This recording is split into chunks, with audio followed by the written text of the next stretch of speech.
Welcome back to the Out of Formation Podcast, episode 17. If you haven't already, or if you're new here, make sure you like, follow, subscribe the Out of Formation Podcast on Facebook and Instagram at oof.podcast on Instagram.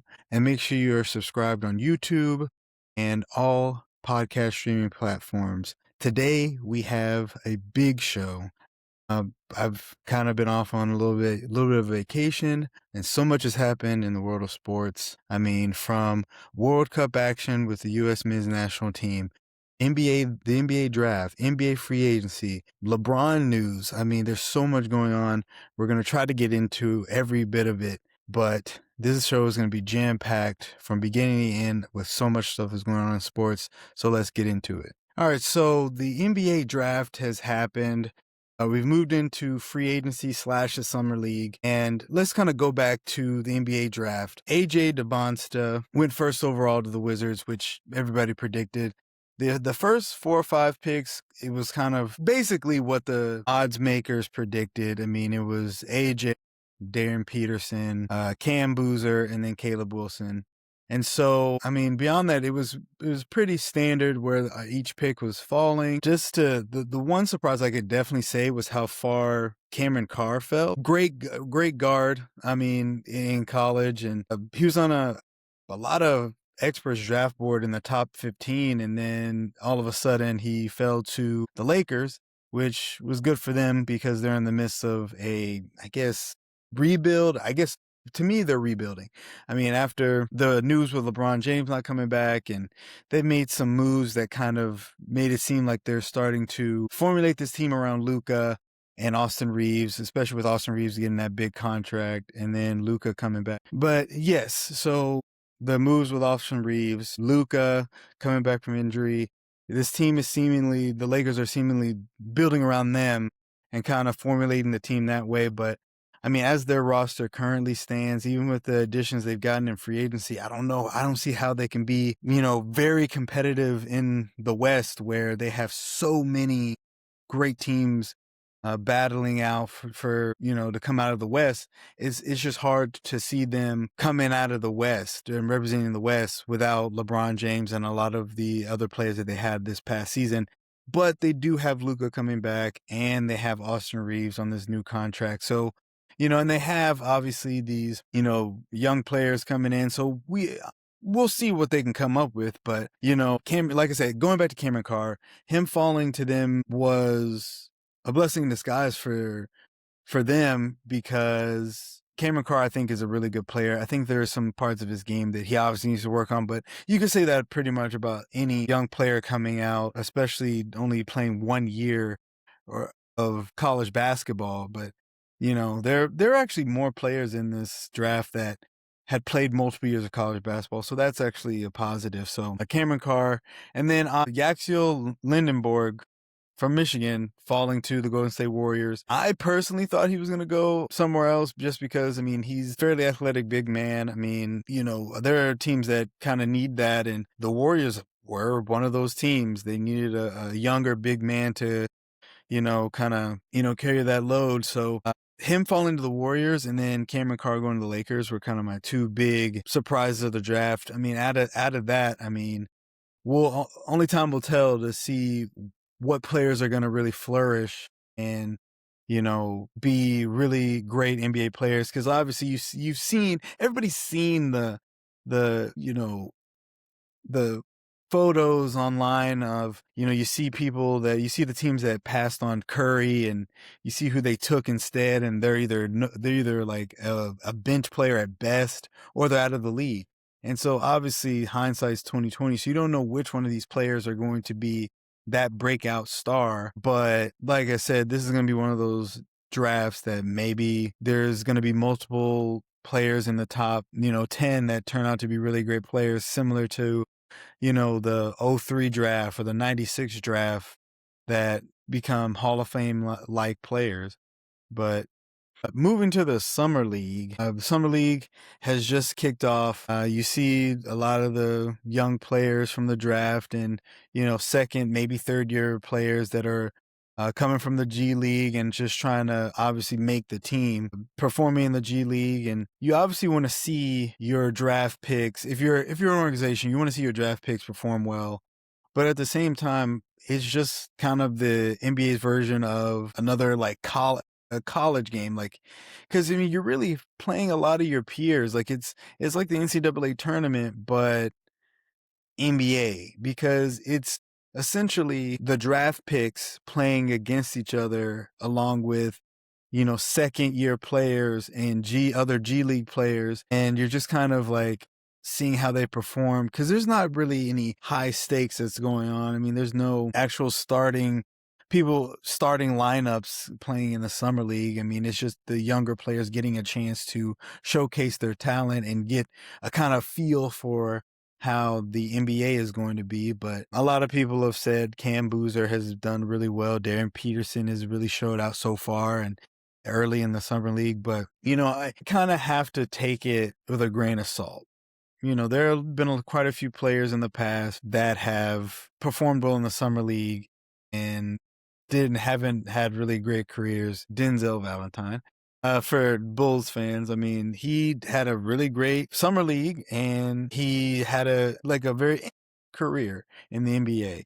So, although a lot of these players are impressive in the summer league, it shouldn't be seen much more than that. Obviously, the sports media is going to take it as a measuring stick for seeing these top picks going against each other, which is great. But I mean, I'm waiting for the season to see these top stars playing with their respective teams and seeing how they mesh well with those players. So, obviously I'm going to be looking at the summer league games and just seeing, who's, getting into the flow of things and who's kind of struggling. But I'm obviously looking at this as preseason games for the NBA. Is rookie preseason essentially is how I look at it. So I'm glad the summer league's starting. It's one step closer to the actual NBA season, and I'm excited to just see how these top rookies and second year players are playing against each other. Okay, so more on free agency. So obviously the breaking news is that LeBron James is not returning to the LA Lakers. Instead, he's opting to go into free agency and find a new team, going into his I believe this is 24th year in the NBA. And at the young age of 41, he's looking for a new team. And so I talked a little bit about how it's affecting the Lakers and how they've had to kind of retool their roster essentially because now they have to think like, okay, there's no LeBron James. We have to focus on Luka and Austin Reeves and just trying to retool the team around their strengths. A team is kind of looking at LeBron James, and this is the way that he's described himself. He's looking for a team that has multiple shooters, that he can possibly be the second, more likely the third option. He's not having to carry so much of the load scoring the basketball, which was kind of a problem with the Lakers, which I think is part of the reason why he left the Lakers. Because he had been trying to, at least for the last couple of seasons, trying to find somebody to take over the responsibility of being the face of the Lakers. And for a while, might have been Anthony Davis, but he proved that he couldn't stay healthy. And the same thing with Luka, unfortunately, like he ended up getting hurt. And then, Austin Reeves was kind of, wishy-washy at a certain point. And it just got to the point to where LeBron was starting to have to score the points, assist, rebound, and kind of do more things than he wants to do at this stage in his career. And I respect that. I mean, he's 41 years old. He's not trying to be the team's leading scorer and be the center of the team anymore. And that's very mature of him as a player to understand that he's not going to be, or he doesn't want to be the center of a team anymore, because obviously he has more time behind them than ahead of him. So he's just trying to pass the torch. So obviously LeBron has made a list of teams, and he obviously wants the shooters. He wants an established team, and he wants a good organization to go to. And so I've thought of some teams he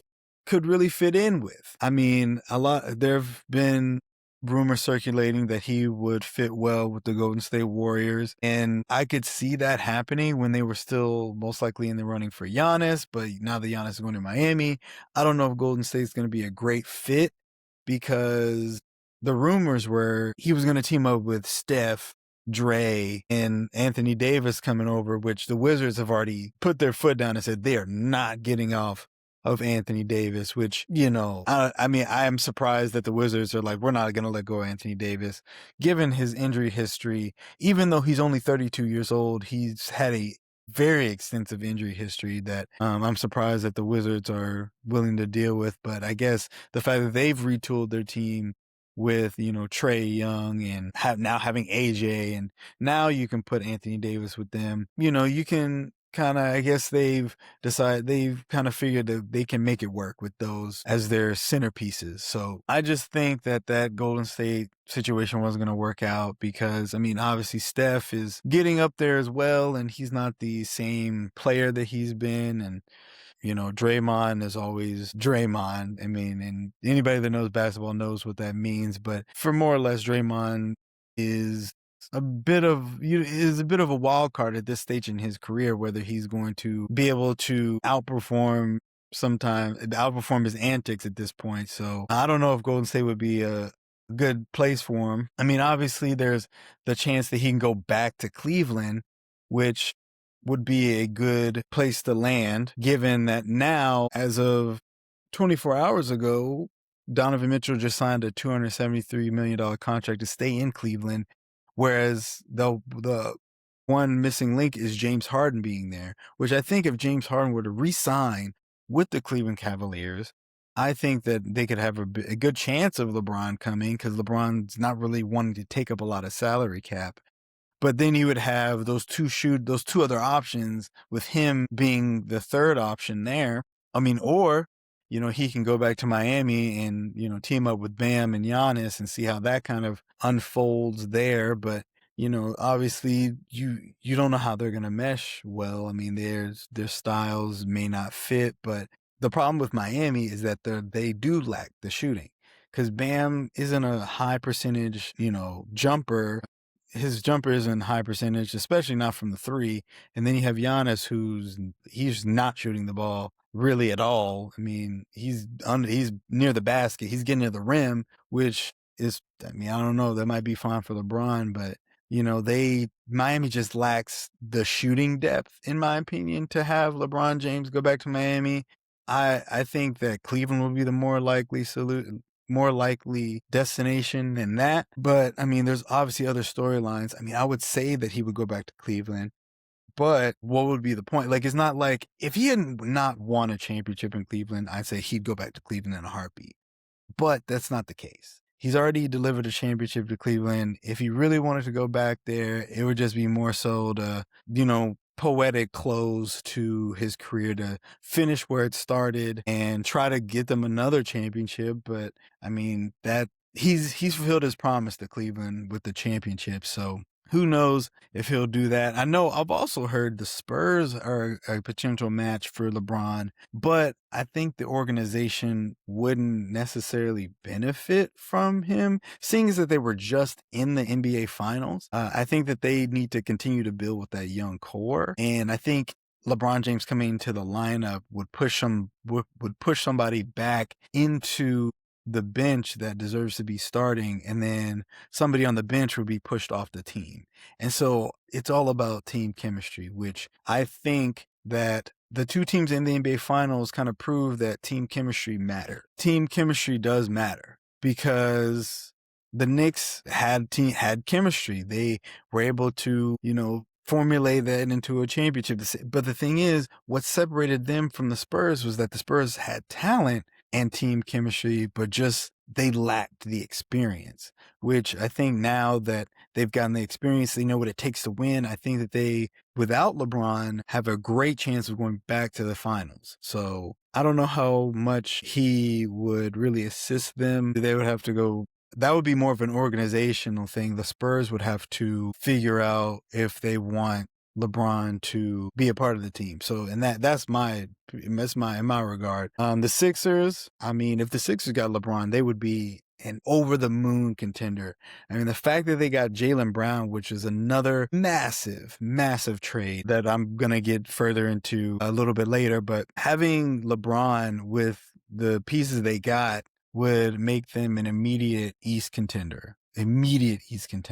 So who knows where he'll go? I mean, me personally, I think that either Cleveland or the Sixers would be a good fit for him, considering that both teams have what he's looking for, and they're contenders. They're working towards competing for a championship, and I believe that's what he wants, because I mean, if I can make another declarative statement, I think LeBron will get to finish at his 25th season, do 25 years in the NBA, and then be completely done. I mean, and that's just my guess. I think that this upcoming year isn't like a farewell tour, or he would have just stayed with the Lakers, honestly. I think that he's going to go to this two team for 2 years, get to finish his 25th year in the NBA, and then ride off into the sunset. So obviously he's going to want to compete for a championship in that time. So honestly, look out for Cleveland, look out for the Sixers as two of the teams that I think that you shouldn't be surprised at seeing him go to. Okay, so to double back, we got to talk about the big trade of Jaylen Brown going to the Sixers from Boston, which I think shocked a lot of people, probably shocked everybody that follows the NBA, because of not only where he was traded to, but the details of the trade and just how everything kind of shook out makes you think that the relationship between him and Boston was completely deteriorated, because the fact that they traded him to a rival, the team that kicked them out of the playoffs this past year, literally not even, I think 2 months ago, just kicked them out of the playoffs. They traded arguably their second best player, or at least 1B or 1A, to Jason Tatum, to their division rival and somebody who they've had a big rivalry with throughout the playoffs, and especially this year. And they traded him for an injury-prone, older Paul George, and basically 1 first-round pick, because they're doing pick swaps for the other picks. So they got Paul George and a first-round pick for Jaylen Brown, who they just were using as a big piece to try to get Giannis. And so now it's like, okay, you used him as a big piece to pull in Giannis. That didn't work, and then you just trade him for the equivalent of almost nothing? It doesn't make any sense. That's why I believe Jaylen Brown was either like, I'm not playing for you guys next season until you better trade me, or I'm not suiting up. Or the management was like, hey, no matter what, you're finished, you're done, we don't want you here anymore, and we're just going to ship you out on the first option we get. Because it just doesn't make sense. He was a centerpiece of a trade for another superstar that was going to include multiple compensation, like multiple players, multiple picks, and then all of a sudden he goes for a first and an older superstar who's injury prone. It just doesn't make sense. Jaylen Brown is 29 years old. He's just getting into his prime. He's a former finals MVP. I mean, he really showed that he could, help Boston win, especially without Jason Tatum for pretty much most of the year. And then you just trade him for whatever. It doesn't make sense to me. But at the same time, I mean, Boston, I don't know what kind of thought process, Brad Stevens and that front office had. This trade really it didn't baffle me as much as it really made me think, like, what was really going on behind the scenes. The whole situation with Jaylen Brown has just really been, this whole saga was very strange to begin with, and it's just been one thing after the next. But I just think that moving forward, the Celtics I think they're just going to regret I think they're going to regret this decision, just because they're going to have to see Jaylen Brown multiple times during the year, and most likely in the playoffs, if they make it. And it's like, who knows if Paul George is going to be able to find that spark that he used to have, and he's going to stay healthy for the whole season. And so it was a very bold move to just get rid of your second best player, and in some instances your best player, to get somebody who's not available. Like Jaylen Brown has been available.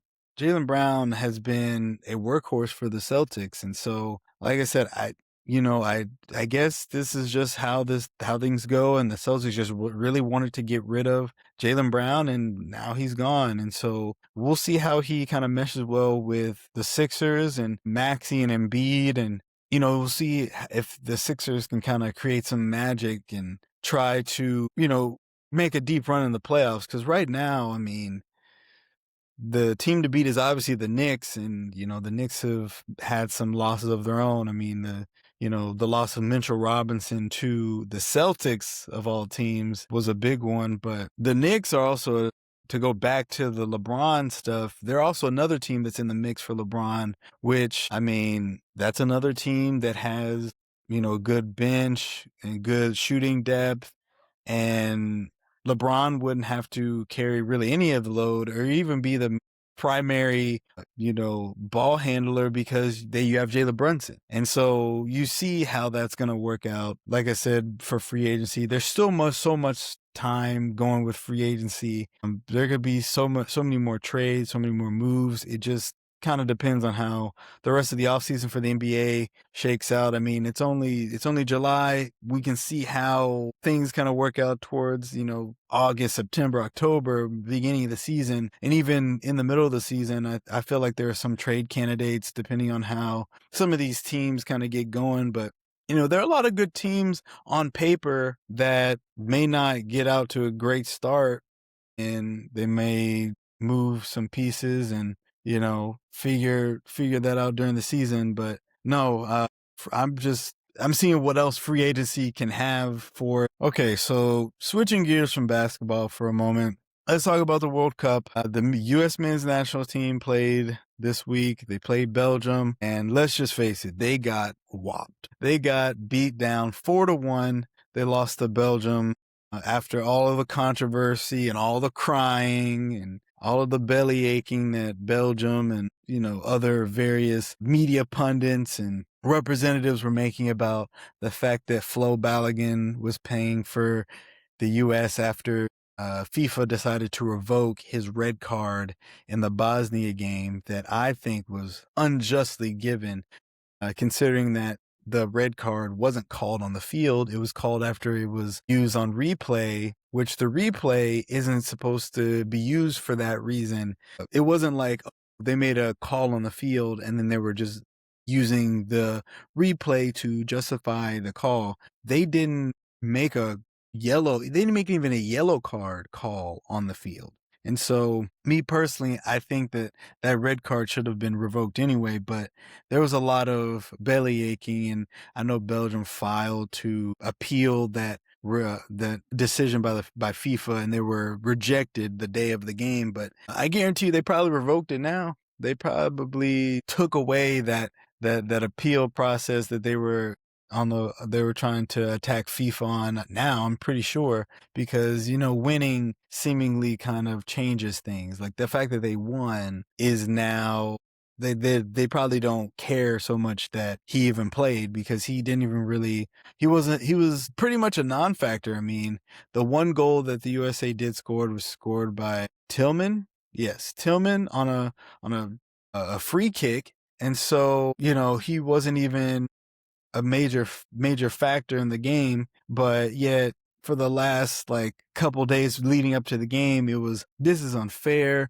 This should be considered an April Fool's joke and things like that. A lot of stuff coming from that because of the president saying that there should be a review and suggesting that there should be a review, and FIFA ended up overturning it. But the fact that Belgium went out there and won, they don't have that same anger towards it. And they wouldn't unless the U.S. won. If the U.S. won, they would have still probably carried out this appeal and done this stuff. And you see how winning kind of changes how you feel about certain things. But back to the main point. But yeah, Belgium defeated the United States 4-1. which anybody that knows about soccer and knows about like world soccer other than just watching the World Cup. I'm not a huge soccer fan, but delving deep into a bit of the history, US men's soccer team they're not known for being the USA is not known for being a great soccer team at all. The best finish the US men's soccer team has had was third place, and that was in 1930.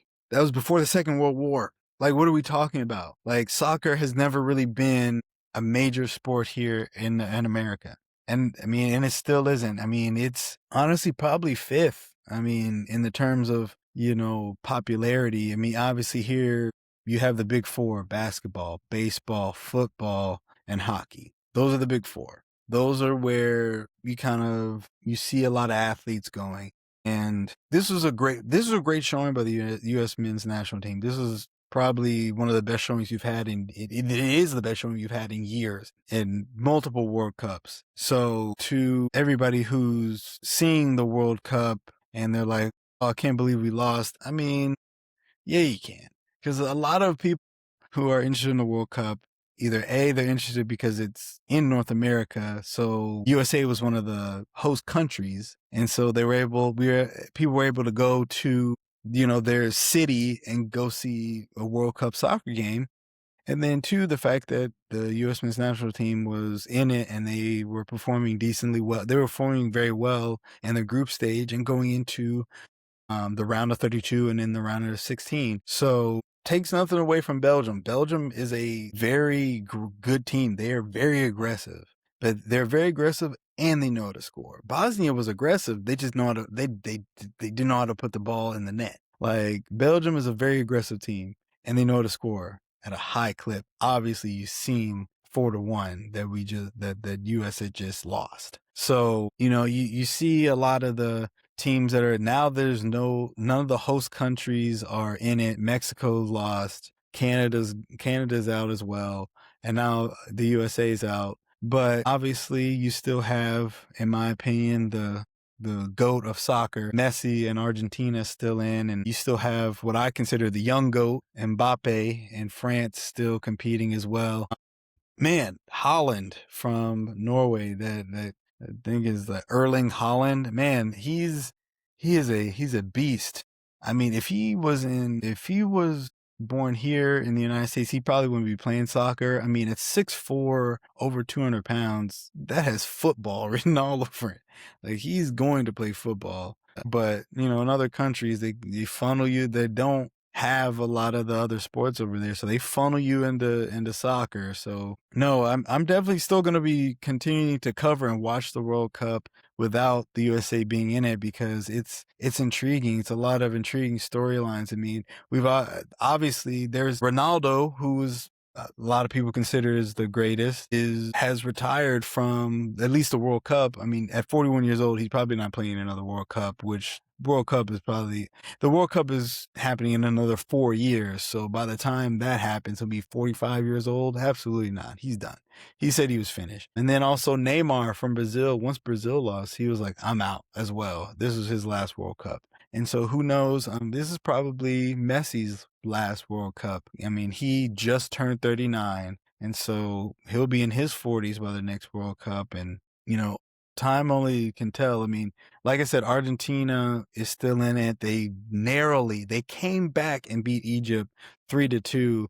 So he's still going. But time only tell if he's going to continue, whether they go the whole length and they win, or if they get eliminated. We'll see where his mind's at. But right now he's locked in. But I'm definitely looking forward to seeing Argentina continue to play, and then seeing how far Mbappe can go, and just seeing if Norway and this powerhouse team in Norway is going to compete against England, which, England obviously is led by Harry Kane and Jude Bellingham. Again, if you don't know soccer, those are two great players from the Premier League. It's a great introduction for people to soccer.